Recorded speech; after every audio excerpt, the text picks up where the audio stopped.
Көкпар жыр дәптерінен. Өлеңді жазған Роза Сұлтаналиева. Атқа мінсе арқаланып зулаған, жылқы мінез қанында бар тулаған.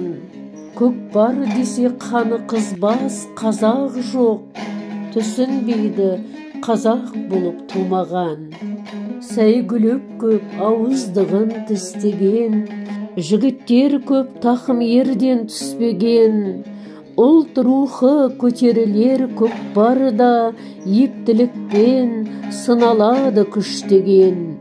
Қолтығына қысып алып көкпарды, салым салар сілтегендей шоқпарды.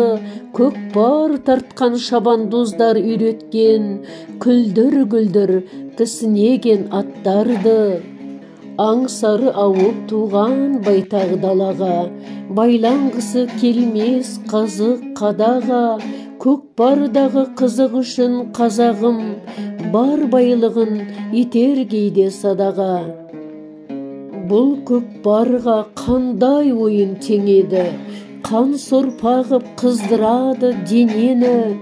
Қамшы басқан жігіттері қазақтың көкпар шауып бәйге алып келеді. Өлеңді оқыған автор.